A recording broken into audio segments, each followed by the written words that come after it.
Hello children, good morning. Okay children, today I am going to take social for 8th class.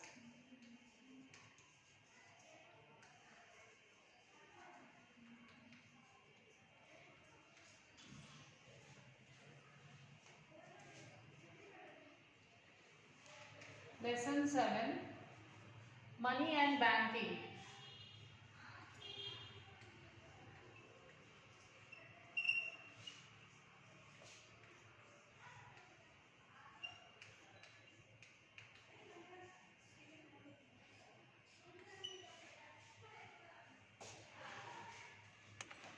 Open your textbook children.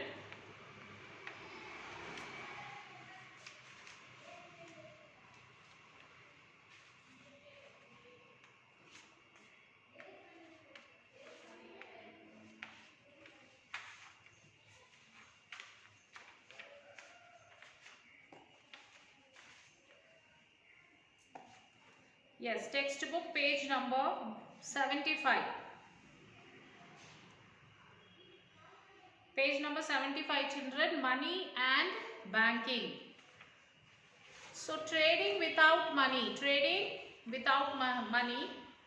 Mohan has come with Ragi to Shamala to buy mangoes. So Mohan came to Shamala, he brought Ragi with him and he wanted to buy mangoes. Shamala made 2 equal heaps of the Ragi. She gave Mohan a few mangoes that together weighed as much as one of the Ragi heaps. So the Ragi which Mohan brought, she has divided into 2 parts. And from one part, she weighed that one part. To equal to that, she gave the mangoes to Mohan. The rate at which the mangoes were exchanged is half as much as the grain. So they have exchanged this mango to the ragi. So this much half kg ragi, if he has given half kg mangoes, she gave him and she took the ragi. She gave half kg mangoes to Mohan and she took half kg ragi from Mohan. There can be either rates too, such as equal to the grain. In some villages of Adilabad district, children exchange toys made from bamboo for rice. So, in some villages,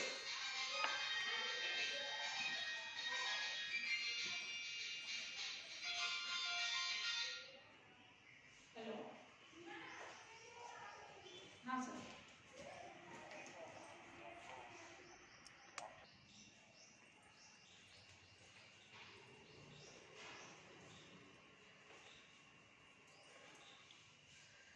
Yes, in some villages in Adilabad district, children exchange toys made from bamboo for rice. So they used to exchange the toys for rice. They used to give their toys and they used to take the rice. And the toys which were made from bamboo sticks. This system of exchange goods directly against other goods without the use of money is called the barter system. So barter system means what children?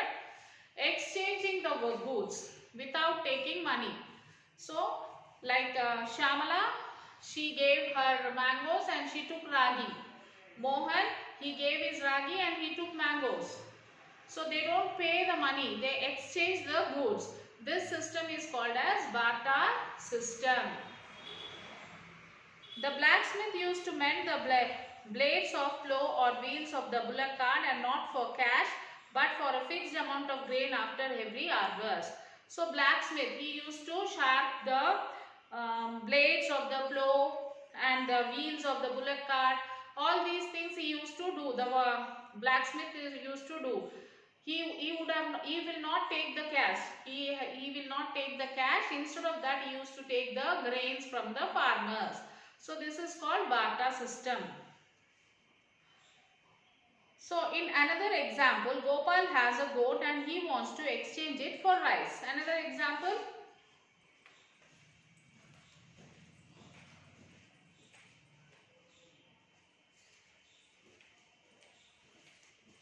Okay, another example.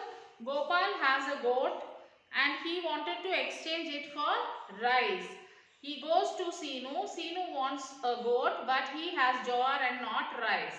So Gopal has goat, but he wanted to exchange his goat for rice. So he went to Seenu. Seenu has jowar. Seenu wants goat, but Seenu does not have rice to give. So what Seenu has? Seenu has jowar. So jowar, not rice. Gopal meets Ramu, who produce paddy. Then Gopal goes and meets Ramu, who produces paddy. But Ramu does not want to exchange his paddy for the goat. Ramu don't want to exchange his goat for the paddy. He wants to buy jowar. So what they will do, we'll see.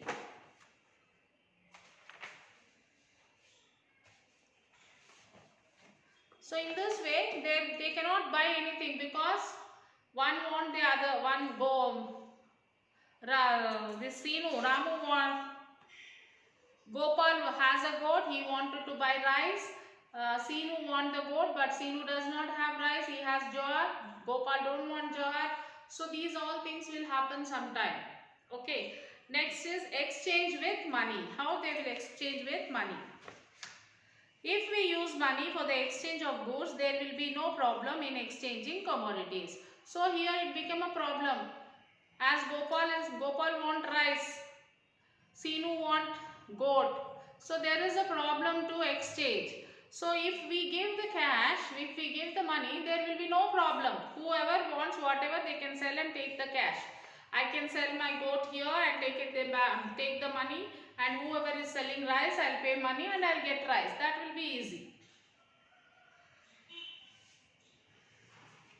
Then a person who has something in excess will not have to necessarily find another person who needs it and has something also to give in return.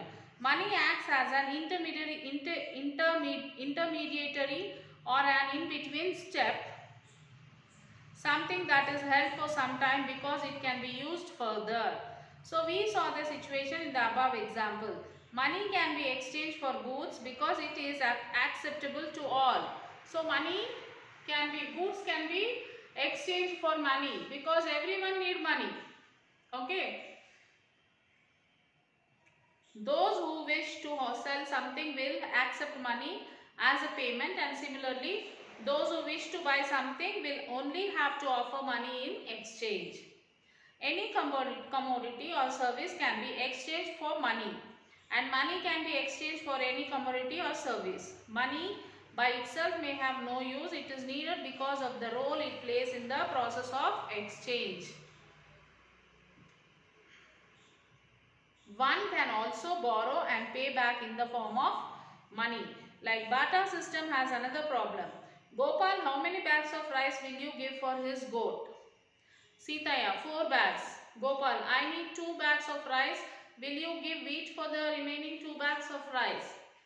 Sitaya, I don't have wheat. If you want, I can give you edible oil pulses. Gopal, don't require pulses. I want sugar.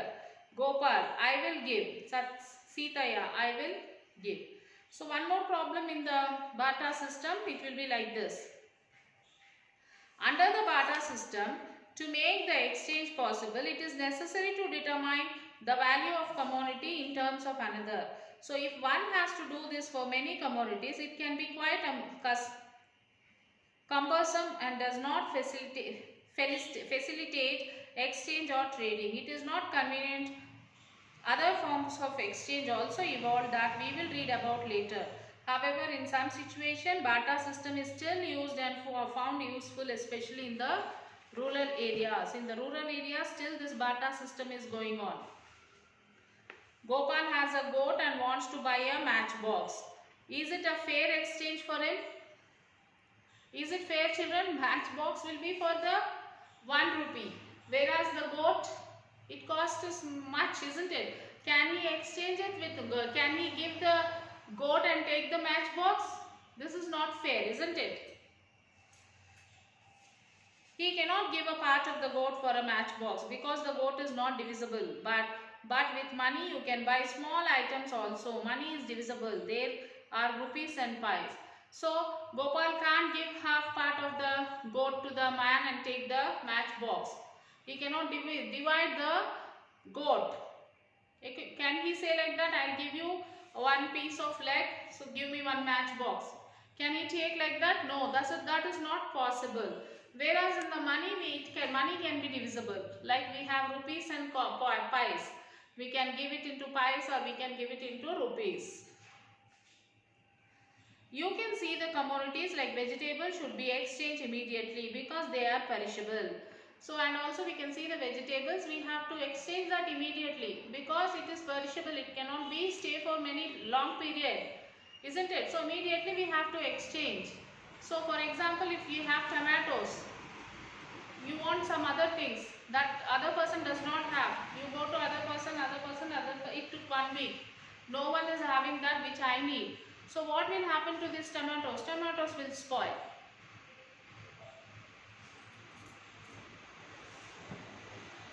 This problem is solved when commodities are sold for money. This problem will solve when this commodities can be sold for money. Money is durable and it can be kept for future use. Money is durable, which we can use for future use. For years together also we can save it and use it. Whereas tomatoes or any commodities, we cannot use it for years together. We can't keep it for years together for future use. Also, holding of commodities like sheep, goats or bags of rice requires a lot of space and maintenance, and you need carts and trucks to carry your goods for exchange to the market. And also the commodities like goat, sheep, bags, you need a lot of place to keep them. And also you need a tractor to go to the market to take all these things and go to the market to sell that, to exchange that. However, money does not require much space to keep. It can be carried about anywhere in a bag or purse. It is portable. So, whereas money, if you have money, it is not a problem for us to keep the money in some place. It needs very little place to hide or keep it safe. We can keep that in our purse also wherever we go. It is a portable that which we can carry with us.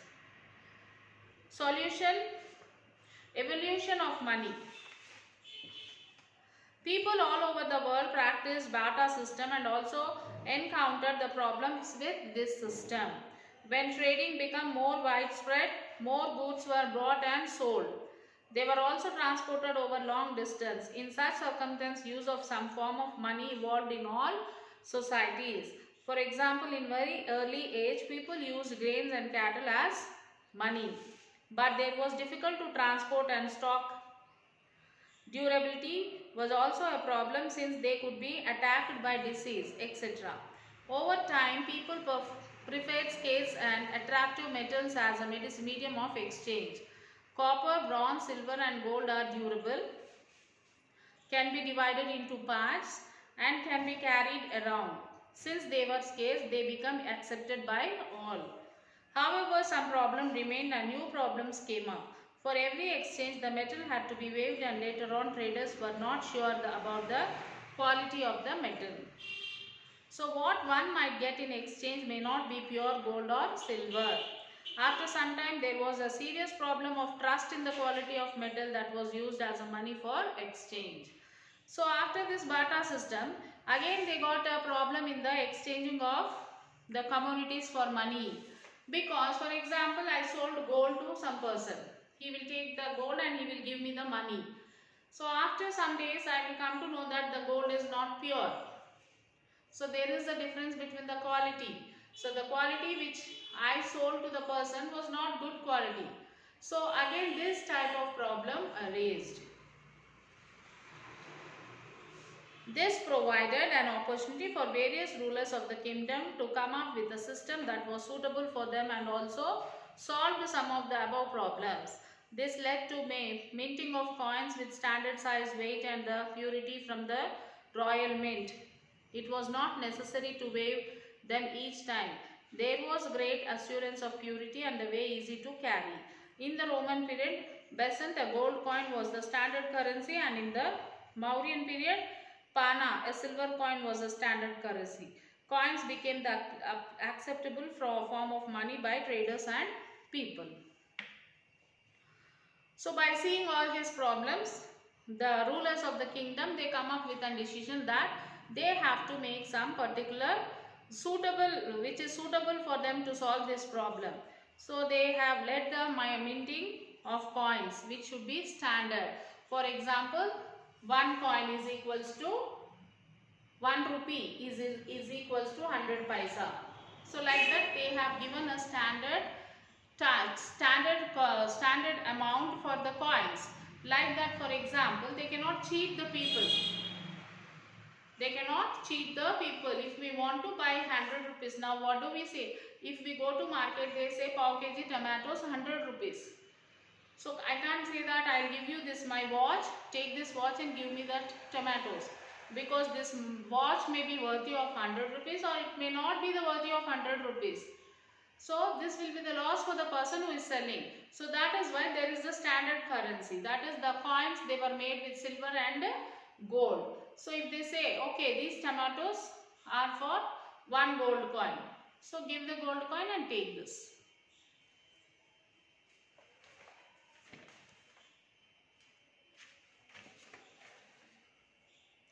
Then paper money and emergence of the banks.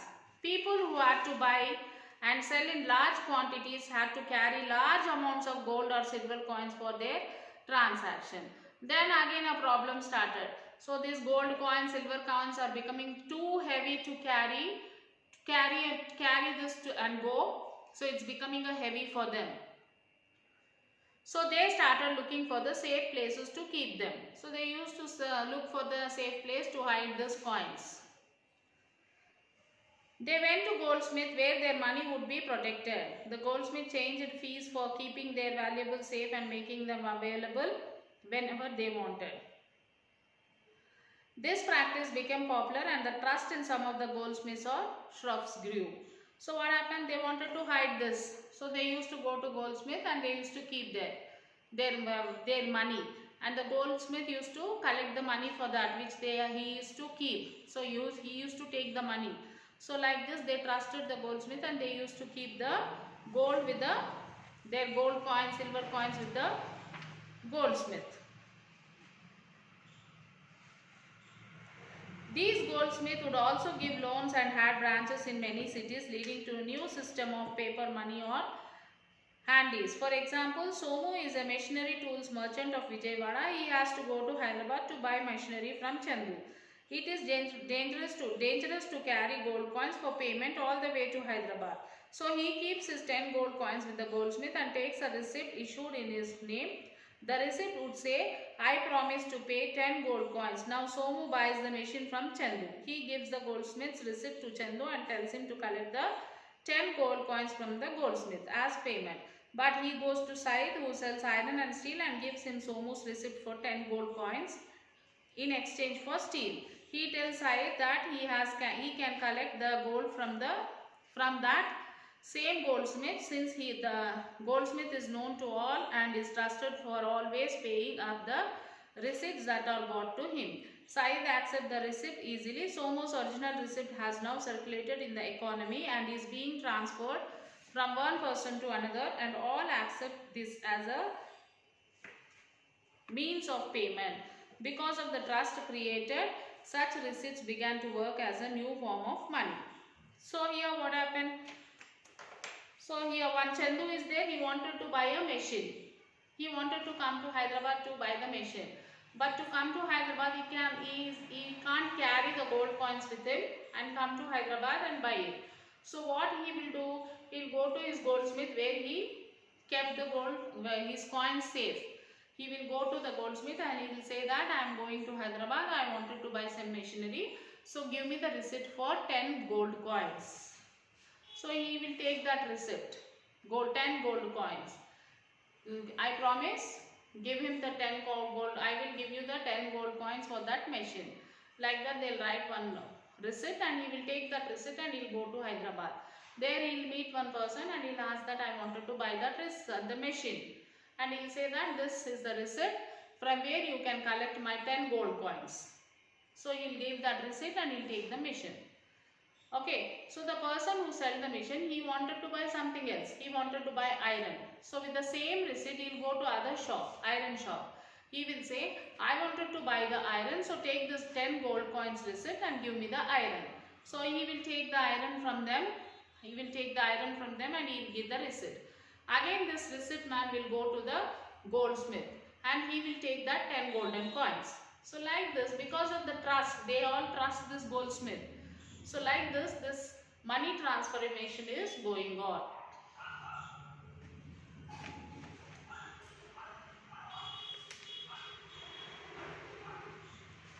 The early bankers in India, such as Jagat Seths of Bengal, Shah of Patna, Arunji Netaji of Surat, Kshatrais of Madras enjoyed such wealth reputation that their receipts, paper money called handis, were accepted throughout the country and outside too. The famous people, the bankers like the Jagat Seths of Bengal, Shah of Patna, and from different places, they all become so famous and they all have the reputation for their receipts. So they were doing their business very well throughout the country. Let us look at a different story about the emergency of banks. In 1606, Amsterdam was a major trading center in Europe. Here there were 846 types of silver and gold coins recognized by the government that could be accepted for exchange. However, traders were always suspicious of each other. Everyone would doubt the purity and weight of these coins. The merchants of the Amsterdam got together and solved this problem in the unique manner. They created a bank owned by the city. So the people got doubt of the quality of the gold. The merchants would take his coins and the bank would weigh and find out the amount of pure metal in the coins and give them a receipt for this. Open an account and deposit the coins in the bank. So the people got that whether the coins are pure or not. So people have opened a bank, created a bank owned by the merchants, and in that bank they used to check whether the coins how much pure, and they used to give the receipt for that coins.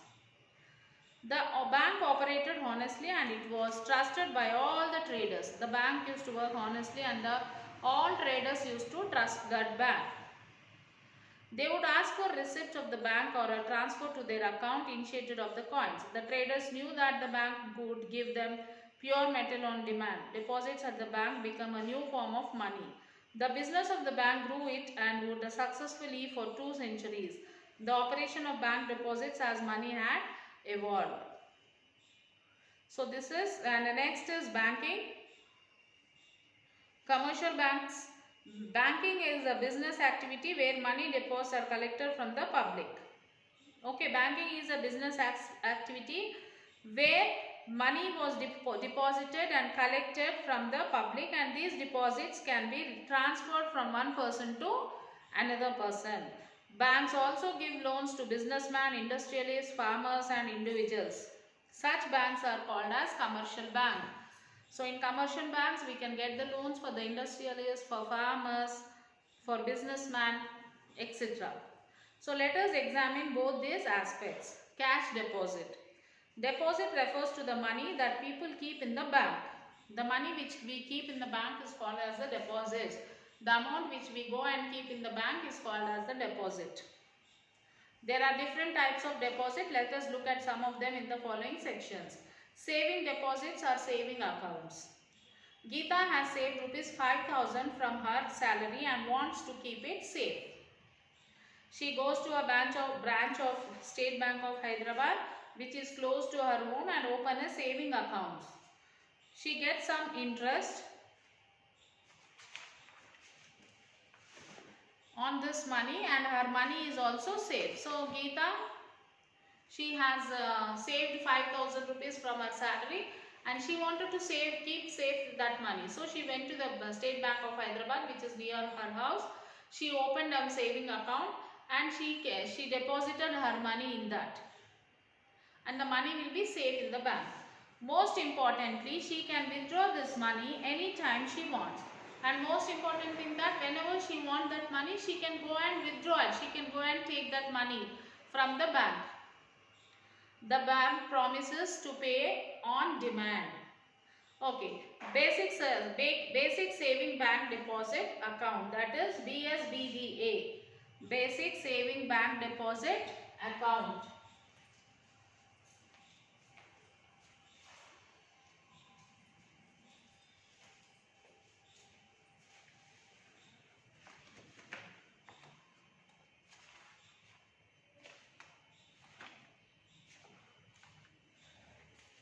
So BSBDA means basic saving bank deposit account. It can have zero or very low minimum balance. There are no restrictions like age, income, amount, etc. Criteria for opening for individuals. So there is no age limits or anything, income like anything. Maximum of 4 withdrawals in a month is allowed, including ATM withdrawals.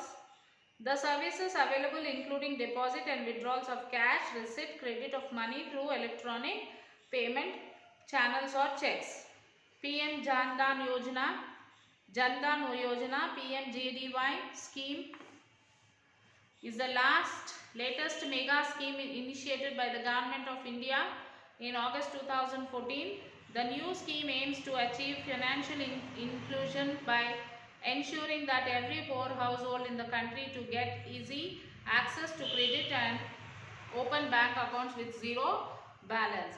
Under the scheme, the government is giving repaid debit card along with the rupees 1 lakh accident insurance coverage and overdrafting facility. So these are the rules for bank saving, basic saving bank deposit account. Okay children, now it's the time to write your classwork. Rest of the lesson we will continue in the next session. So you will have to write the new words, which are keywords which are there behind the lesson. Write the name of the lesson and write the keywords, and write first and second question answers. Write the first question and the second question. Write the answers for these two questions. So before writing the answers, you will have to read the lesson. Read the lesson and write the answers. Write Sakshi in your classwork after writing the new words. Social for 8th class. Lesson 7. Write first and second question answer. Read the lesson. Then you write first and second question answer in your classwork. Then take your parents' signature, children. Okay. So after writing first and second question answer, take the photo and send it to the school mail ID. Read the lesson and write the answer, children. Okay, till then take care children. Bye.